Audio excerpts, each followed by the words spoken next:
Hey everyone, welcome to a brand new video of Mr. Footy Curious। कैसे हो आप लोग? कैसी गई आपकी दिवाली? होपफुली अच्छी गई होगी। तो चलो दिवाली के बाद बात कर लेते हैं कि इस दिवाली वाले वीकेंड में कौन कौन से इंपॉर्टेंट बड़े मैचेस हुए और उनके रिजल्ट्स क्या क्या थे। स्टार्ट करते हैं वीडियो।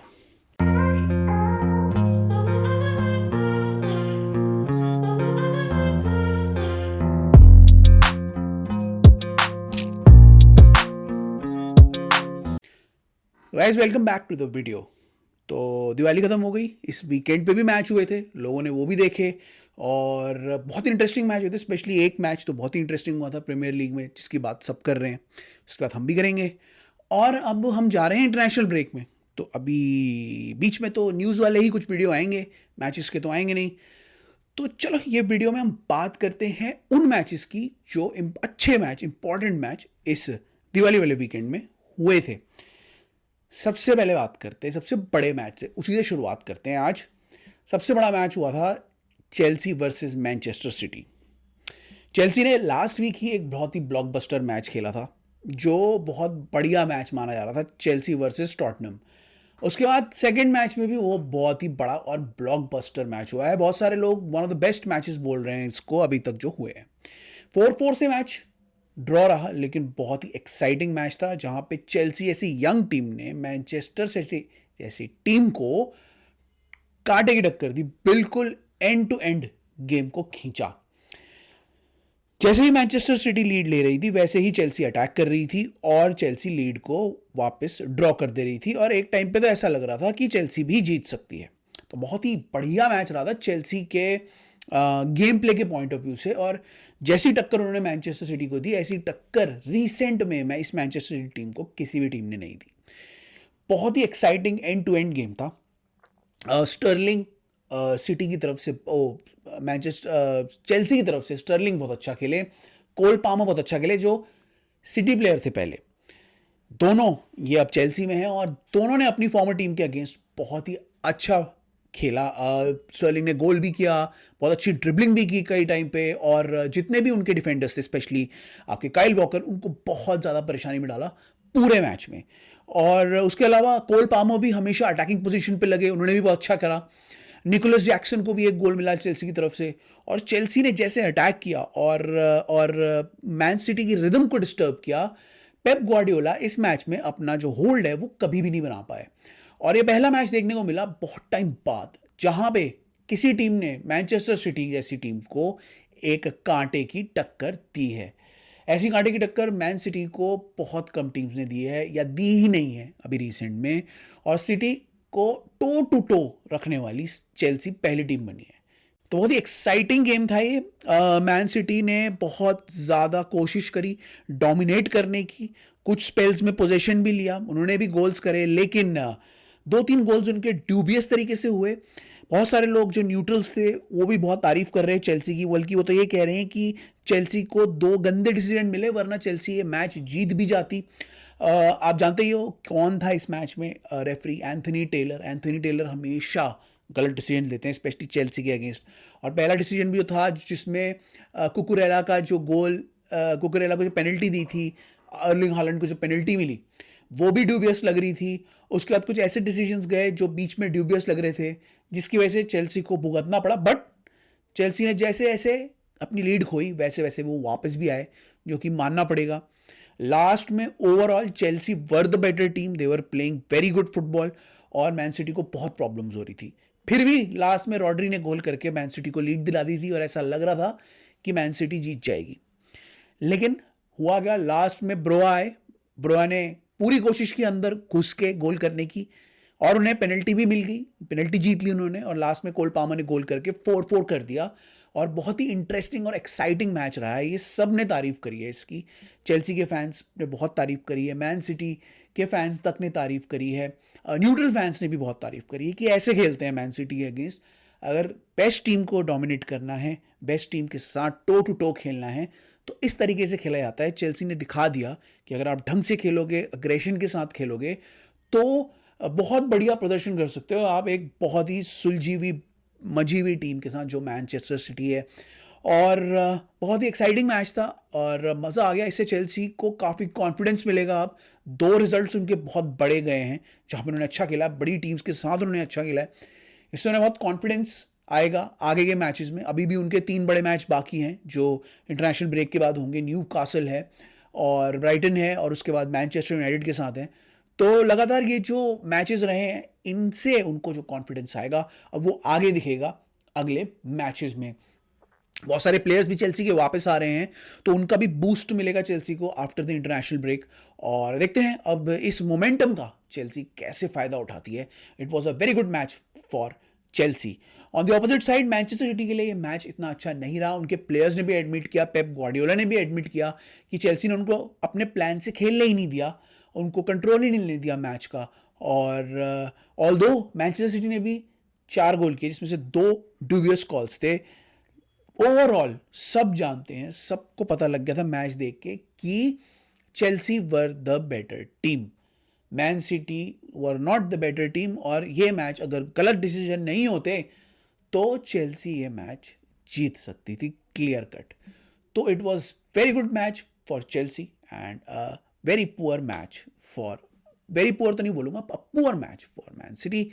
और वो 4-4 में खत्म हुआ। One of the best games of this season, of recent times probably.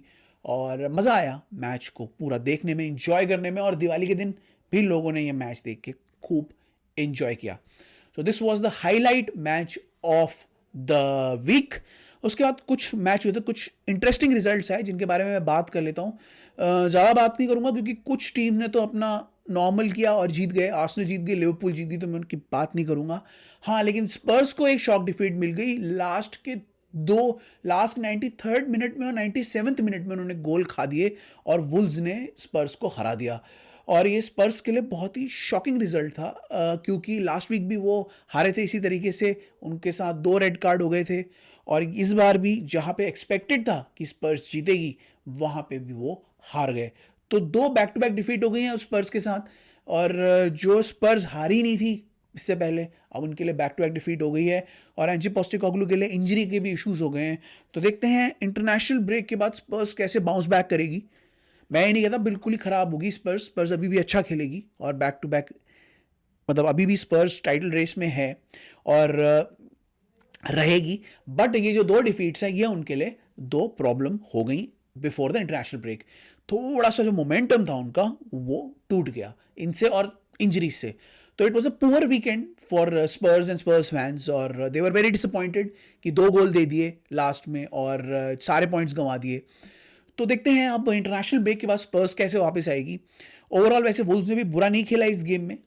स्पर्स वैसे डोमिनेंट साइड थी जो कि एक्सपेक्टेड था, लेकिन वुल्व्स ने भी बुरा नहीं खेला इस मैच में और लास्ट में किसी तरीके से जीत के गेम खत्म कर दिया। और देखते हैं अब वुल्व्स भी कैसा खेलती है। वुल्व्स भी अच्छा खेल रही है, बाउंस बैक कर रही है और आगे के मैचेस में वुल्व्स कैसा खेलती है ये भी देखते हैं। But this was the main shock result of the week. उसके बाद हम एक तीसरा मैच की बात कर लेते हैं जिसमें अगेन एक बोरिंग मैनचेस्टर यूनाइटेड ने लूटन को हरा दिया। मैनचेस्टर यूनाइटेड जीत तो गई है और बड़ा अजीब सा एक रिजल्ट है, वो टॉप 6 में है, लेकिन उनकी जितनी भी जीत है वो 1-0 से ही हुई हैं और वो भी अगेंस्ट बहुत पुअर टीम्स। और जितने भी मैचेस में उन्होंने जीत लिए उस मैचेस में उन्होंने बहुत ही पुअर खेला है, बहुत ही बेकार बोरिंग खेला है इस मैच में भी, लेकिन किस तरीके से जीत गए वो और टॉप 6 में घुसे हुए हैं। लेकिन ओवरऑल मैनचेस्टर यूनाइटेड अभी भी बहुत बेकार खेल रही है। उनके फॉरवर्ड अच्छा नहीं कर रहे, इंजरीज बहुत हो गई हैं, उनके 2 प्लेयर्स फिर इंजर्ड हो गए, रास्मस हॉयलैंड भी बाहर हो गए कुछ टाइम के लिए और क्रिस्टियन एरिक्सन भी बाहर हो गए। तो इंजरी लिस्ट बढ़ती जा रही है, ढंग से वो खेल नहीं पा रहे हैं और किस तरीके से अभी तो जीत रहे हैं लेकिन उनके जब टफ फिक्चर्स चालू होंगे तब जाके उन्हें प्रॉब्लम आ सकती है।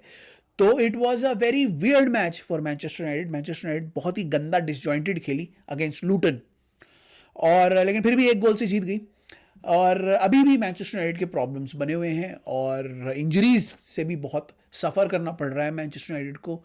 तो देखते हैं वो कैसे कोप अप करेगी आगे और इन इंजरीज के बगैर वो जीत पाएगी मैचेस या नहीं जीत पाएगी, या जो टफर फिक्चर्स के आने वाले हैं उसमें कैसा करेगी वो देखना है आने वाले टाइम में। तो ये 3 मैचेस थे डिस्कस करने लायक, बाकी तो लोग सब जीत गए तो मैं ज़्यादा डिस्कस नहीं करूंगा। उसके अलावा बात कर लेते हैं कुछ इधर उधर के मैचेस की भी। ला लीगा की बात कर लेते हैं, 2 मैचेस हुए, 2 मैचेस की बात कर लेते हैं। उसमें पहले तो बार्सिलोना का मैच हुआ था, जो उन्होंने जीत लिया। ऑल दो बार्सिलोना ने अपना मैच जीता, अलावेस के साथ जीता था, इतना अच्छा नहीं खेली बार्सिलोना, और वो तो लेवेंडोस्की ने गोल कर दिए, इसलिए बार्सिलोना जीत गई। अगेन मैं बता रहा हूँ, बार्सिलोना अभी भी इतना अच्छा नहीं खेल रही है। वो जीत इसलिए रही है क्योंकि उनके पास स्ट्राइकर्स अच्छे हैं और वो किस तरीके से गोल को कन्वर्ट कर देते हैं, बट उनका डिफेंस इतना अच्छा नहीं कर रहा है और मिडफील्ड भी उनकी अच्छी नहीं परफॉर्म कर रही है। तो ऑल दो बार्सिलोना जीतते जा रही है, लेकिन बार्सिलोना का जो डिफेंस है वो बहुत पुअर है और उनको आगे वाले मैचेस में प्रॉब्लम्स कर सकता है। मज़ेदार बात यह है ला लीगा में कि जिरोना जैसी टीम जो है अपेरेंटली वो लीड टेबल लीड कर रही है, which is a very surprising thing. Real Madrid second है, बार्सिलोना थर्ड है, जो कि एक्सपेक्टेड नहीं होता है। रियल मैड्रिड या बार्सिलोना में से ही कोई 1 और 2 होता है, लेकिन इस बार जिरोना अपेरेंटली 1 पे है, जो कि बहुत ही बढ़िया बात है, बहुत ही शॉकिंग बात भी है। और देखते हैं ये कहाँ तक खींच के ले आते हैं, इवेंचुअली रियल मैड्रिड या बार्सिलोना में से ही जीतेगा, ये भी देखना है। तो बार्सिलोना ने तो डिसेंट परफॉर्मेंस दी और वो जीत गए। हाँ, रियल मैड्रिड की परफॉर्मेंस बहुत अच्छी रही इस बार और उनके स्ट्राइकर्स फाइनली फॉर्म में आ गए। 5-1 से उन्होंने वैलेंसिया को हरा दिया, जिसमें फाइनली फाइनली विनीशियस जूनियर और रोड्रिगो दोनों चल गए, दोनों ने गोल मारे और फाइनली रियल मैड्रिड के पोटेंट स्ट्राइक फोर्स अब दिखने को सामने आई। बार्सिलोना और रियल मैड्रिड दोनों अपने अपने मैच जीत गए, लेकिन अभी भी सेकंड और थर्ड पे हैं।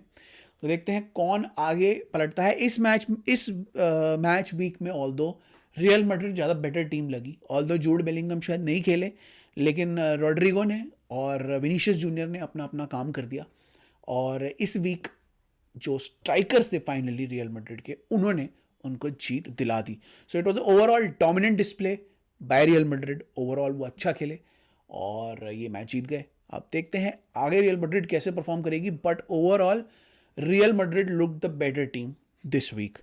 वो वैसे ऊपर नीचे हो रहा है हर मैच वीक में, बट इस बार रियल मैड्रिड ज़्यादा बेटर टीम लग रही थी बार्सिलोना से। तो देखते हैं क्या जिरोना एक्चुअली टॉप पे रहती है या रियल मैड्रिड वापस टॉप पे आ जाती है। अब इंटरनेशनल ब्रेक के बाद ही पता लगेगा, अभी तो इंटरनेशनल ब्रेक स्टार्ट हो गया है। और देखते हैं कैसे कोप अप करती हैं ये दोनों टीमें। अभी भी प्रॉब्लम्स दोनों के बने हुए हैं बाय द वे, और ये प्रॉब्लम्स उनको आगे नज़र में आ सकते हैं। बार्सिलोना का डिफेंस है और रियल मैड्रिड का स्ट्राइकर इशू है। Let's see what happens after the international break. तो ये ला लीगा की बात। अब बात कर लेते हैं सेरिया की। इसमें मैं एक ही मैच की बात करूंगा जो मिलान के साथ हुआ था। ये मिलान का जो मैच था, इसमें मिलान ने अच्छा नहीं खेला, फिर से उनका डिफेंस फिर प्रॉब्लम कर गया और उन्होंने ये मैच ड्रॉ कर दिया। लेचे के साथ ये मैच था, एक्सपेक्टेड था कि एसी मिलान जीतेगी, लेकिन एसी मिलान का डिफेंस हमेशा लेट डाउन करता है उनको। लास्ट में उन्होंने लेट डाउन किया और वो मैच हार गए, वो सॉरी ड्रॉ कर दिया उन्होंने मैच। लेचे की तरफ से बांडा ने बहुत अच्छा खेला, उन्होंने गोल भी कर दिए सेकेंड हाफ में, 2 गोल्स। फर्स्ट हाफ में एसी मिलान लीड कर रही थी, ओलिविये जिरू ने बहुत अच्छा गोल किया, लेकिन सेकेंड हाफ में लेचे ने गोल करके वापसी की।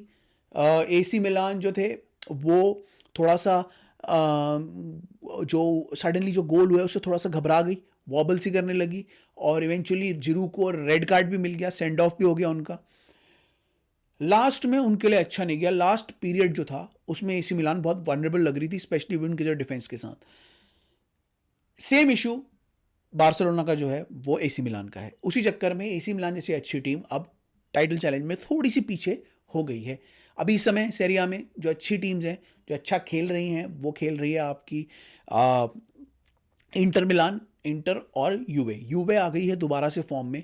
ऑल्दो ये टीमें एसी मिलान के स्ट्राइक फोर्स के मुकाबले नहीं है, लेकिन ये दोनों जो टीमें हैं ये अपने मैचेस जीतती हैं और उन्हें कंट्रोल करके मैच का रिजल्ट निकाल लेती हैं। तो ये ऐसे ही जीतते हुए जा रही हैं और टॉप ऑफ द टेबल आ गई हैं, और एसी मिलान थोड़ा सा पीछे हो गई है। मैं ये नहीं कह रहा एसी मिलान कंप्लीटली आउट हो गई है, उनकी स्ट्राइक फोर्स अभी भी बहुत अच्छी है, लेकिन उनको अपना डिफेंस सॉलिड करना पड़ेगा, स्ट्रॉन्ग करना पड़ेगा, ताकि वो ऐसे लीड्स को छोड़े ना, अपने अपने गेम्स को कंट्रोल छोड़े ना, बेसिकली कंट्रोल बनाए रखें। कंट्रोल बनाने के लिए आपका डिफेंस होना बहुत अच्छा होना बहुत ज़रूरी है, और वो एसी मिलान का अभी नहीं दिख रहा है। तो देखते हैं कि क्या एसी मिलान सेरिया में वापसी करेगी या फिर इस बार इंटर और यूवे होंगी मेन टीमें जो जीतेंगी सेरी आ। तो बहुत ही इंटरेस्टिंग रिजल्ट रहा एसी मिलान के लिए। और इंटर और यूवे की टाइटल रेस चालू हो गई है। Let's see what happens in Serie A. But again a disappointing defensive performance by AC Milan. यहां से हम बात कर लेते हैं बुंडेसलीगा की, जहां पे बायर्न ने हाइडेनहाइम को आराम से हरा दिया। क्यों हरा दिया? क्योंकि केन ने फिर से गोल कर दिए। केन अपेरेंटली इतने अच्छी फॉर्म में है कि वो पिछले साल के टॉप स्कोरर्स के पास पहुंच चुके हैं इतनी जल्दी। और वो इसी तरीके से अगर चलते रहे तो वो बहुत गोल्स मारेंगे और बुंडेसलीगा में अपनी डोमिनेंस बना के रखेंगे। ऑल्दो केन की अच्छी फॉर्म है और बायर्न की जो मिक्स फॉर्म है उसका फायदा उठा रही है लेवरकुसन, जो अभी टॉप ऑफ द बुंदेसलीगा में है और बहुत अच्छा खेल रही है। तो बायर्न के लिए इस बार इजी नहीं होगा। ऑल्दो ये विक्ट्री उनके लिए बहुत इजी थी, इसमें ज़्यादा उनको मेहनत नहीं करनी पड़ी, उनके फॉरवर्ड्स फॉर्म में थे और वो जीत गए। लेकिन लेवरकुसन के जो टीम है, जो फॉरवर्ड्स हैं, जो कोच हैं, वो बहुत अच्छे हैं और इतना बढ़िया खेल रहे हैं वो कि इस बार लास्ट तक ये बुंडेसलीगा जा सकती है। तो although it was a decent victory for Bayern, it was a good victory जब बायर्न ने कंट्रोल करके ये विक्ट्री निकाली। लेकिन अभी भी लेवरकुसन बायर्न म्यूनिक से बेटर खेल रही है और लेवरकुसन ही ऐसा लग रहा है कि बुंडेसलीगा इस बार जीत सकती है। बायर्न को अच्छे रिजल्ट्स ऑन द ट्रॉट चाहिए होंगे और कंसिस्टेंट परफॉर्मेंस चाहिए होगी ऑन द ट्रॉट, जो वो नहीं दे पा रहे हैं। देखते हैं कि वो कितना compete करते हैं। क्योंकि Bayern Leverkusen actual proper competitor है और वो प्रॉपरली इस बार बुंडेसलीगा में म्यूनिक को compete कर रही है। So it was a easy victory for Bayern, it was a record for Kane. Kane अब जल्दी ही बुंडेसलीगा का रिकॉर्ड तोड़ देंगे और पता नहीं कितने गोल करेंगे, मुझे नहीं पता। बट इसी तरीके से अगर वो चलते रहे तो वो सारे रिकॉर्ड तोड़ देंगे बुंडेसलीगा के और चैंपियंस लीग में फिर वो कॉन्सेंट्रेट करके खेल सकते हैं। So let's see what happens with Bayern in Bundesliga and Champions League.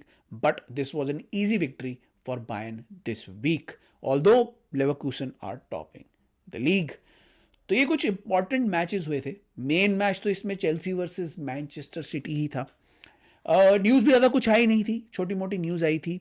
Pochettino ने एंथनी टेलर पे थोड़ा चिल्ला दिया था जिसकी वजह से उन्हें येलो कार्ड मिला, ये न्यूज़ थी। रॉबर्टो डिजर्बी की तरफ से आई थी कि उन्होंने बोला कि 80% ऑफ द रेफरीज जो है प्रीमियर लीग में उनको अच्छे नहीं लगते and they is not happy क्योंकि उनका रिजल्ट फेवरेबल नहीं गया था। मिकेल आर्टेटा इस हफ्ते बहुत हैप्पी थे वार से, उन्होंने उल्टी ही स्टेटमेंट दी वार के खिलाफ इस बार। और people were not happy with Anthony Taylor क्योंकि फिर से उन्होंने बड़े गेम में डूबियस डिसीजन दिए। उसके अलावा जेडन सैंचो का लिंकअप आ रहा है यूवेंटस के साथ। ये कितना सच है क्या है अभी पता नहीं है, बट यूवेंटस कोशिश कर रहा है जेडन सैंचो को लोन पे लेने की। देखते हैं जनवरी ट्रांसफर विंडो में ये कैसे आता है। एक ये खबर आ रही है और छोटी मोटी उड़ती हुई ये खबर आ रही है कि चेल्सी मैनचेस्टर यूनाइटेड कुछ प्लेयर्स के लिए जा सकती है, मैनचेस्टर यूनाइटेड कुछ डिफेंडर्स के लिए जा सकती है, चेल्सी कुछ अटैकर्स के लिए जा सकती है इस बड़े इसी वीकेंड, इसी ट्रांसफर विंडो में, जनवरी वाले ट्रांसफर विंडो में। तो देखना पड़ेगा कि क्या होता है रिसेंट में ट्रांसफर विंडो में और कुछ न्यूज़ में। मैं ज़्यादा कुछ बड़ी न्यूज़ नहीं आई है तो मैंने ऐसे ही आपको छोटा मोटा न्यूज़ के बारे में बता दिया, ये न्यूज़ आई थी। उसके अलावा कोई ऐसी बड़ी न्यूज़ नहीं आई। जैसे ही आएगी इस बीच में जो भी वीडियो आएंगे वो मोस्टली न्यूज़ के ही आएंगे और कुछ इंपॉर्टेंट अच्छे इंटरनेशनल मैचेस में कुछ परफॉर्मेंस हुई तो हम उसकी बात करेंगे क्योंकि आई थिंक नेक्स्ट वीकेंड पे नहीं है लीग फुटबॉल, फिर उसके नेक्स्ट वीकेंड में आएगा। तो कुछ अच्छे इंटरनेशनल रिजल्ट्स आएंगे, मैचेस आएंगे, हम उसकी बात करेंगे, कुछ इंपॉर्टेंट पॉइंट्स की बात करेंगे। तो अगर सोशल मीडिया में फॉलो करते रहो, वहाँ पे हम अपडेट्स देते ही रहते हैं, स्पेशली ट्विटर में ज़्यादा फ्रीक्वेंट हम अपडेट्स देते हैं। तो आओ वहाँ देखो हम क्या कर रहे हैं और हमें फॉलो करते रहो, लाइक शेयर सब्सक्राइब करते रहो। हम ऐसे आपके लिए कंटेंट लाते रहेंगे और बनाते रहेंगे। हाँ, लास्ट में कि बाय द वे अगर बीच में एक कैमरे में अगर कुछ उड़ता हुआ आया तो सॉरी, यहाँ पर एक वो उड़ रहा है, फ्लाई उड़ रहा है और अगर वो आ ही रहेगा तो आई एम सॉरी इस वीक के लिए। बाकी आपने वीडियो तो देखा ही, let me know your thoughts and comments. I will see you in the next one. Till then it's bye from my side.